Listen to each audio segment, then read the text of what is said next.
Welcome to the Helping Real Estate Agents podcast, where you get tips and support to grow your real estate business. So kick off your shoes, grab a glass of wine, and get ready for another great discussion. Don't forget to join our Facebook group to ask questions, learn more, and hang out with other agents. Hello, everyone, and welcome to the Helping Real Estate Agent podcast. Today, we're going to talk about doing real estate your way, just thinking out of the box. Don't let other agents lump you into doing it their way. Now, we're not talking about anything illegal or immoral or even shady. What I'm talking about is fitting real estate into your life. So, if you want to be part-time and show a few houses a week and focus on your kids, think outside the box. Don't listen to somebody who tells you you have to be full-time. Be creative, but realistic as well. So, real estate is a business, and you're going to get paid based on the value of what you bring to others and, of course, minus your expenses. So you need to adjust a few things if you want to do some real estate that may not necessarily be full time. And the other thing you have to look at when you're trying to create a business that is around your life is looking at the brokerage that you're with, because at the end of the day, you're an agent for that broker. And you need to make sure whatever you plan to do, it works within their plan that you have. So, that's one reason that I like the brokerage I'm with, because we have a full service plan, we have a 100% plan, and we have a referral agent plan. And depending on which you are, you may pay absolutely nothing or just a little bit of money on each deal, or you can get all the bells, whistles, tools, and technology for their full service.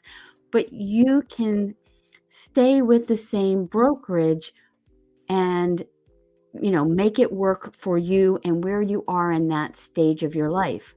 I mean, I changed brokers 4 times because as I was learning real estate, figuring out what I needed, and of course, dealing with some other things in my life, I had to be able to change. And sometimes I couldn't do that with the brokerage that I was with. And that's okay. You need to figure out where your stage is and what is going to work with you. And then kind of look for the broker that will be able to adapt. The idea here is that you are going to tailor your business to your life, not the other way around.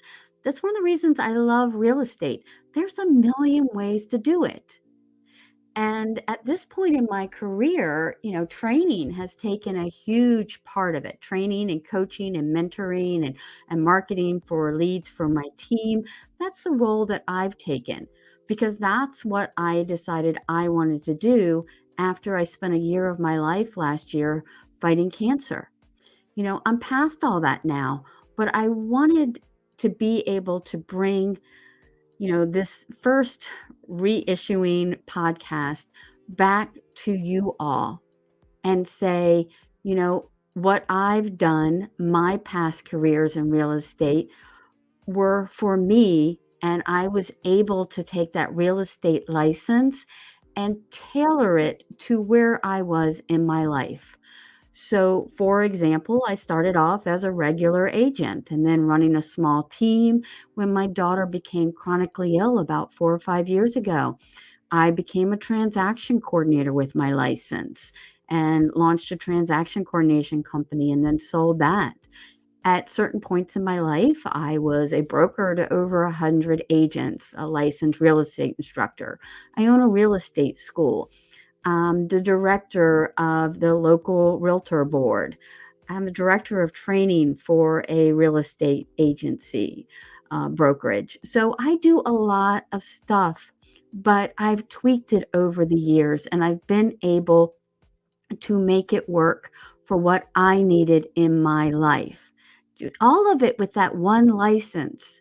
So whether you want to be part-time, full-time, you just want to supplement your income a little bit. I mean, that's one of the reasons that I started the community referral agent program. And I'll be talking a little bit more about that in the next coming weeks and days. But basically, it was for those moms or dads or people who had full-time jobs or taking care of the kids, but basically they couldn't run out the door to show a house to a buyer on that buyer schedule. And let's be realistic, that's really what you need as a buyer's agent today. You need that flexibility. And some people don't have that flexibility, but that doesn't mean you need to give up your real estate license. And that doesn't mean you shouldn't get your real estate license, because as a referral agent, you can legally get paid real estate commissions and never leave your house. I mean, how good is that? So the takeaway here is that real estate as a business is very flexible. And when you do it right, it pays really well. So, who you work with, how you work, and when you work is your choice. You need to control your life, and the most valuable thing in your life is your time. Don't waste it doing a business that is controlling you and making you miserable. You get one life. You may have many careers, but you get one life. So adjust your career and your business accordingly. Thanks, and I hope everyone has a wonderful day. And I look forward to getting back on here with you every week.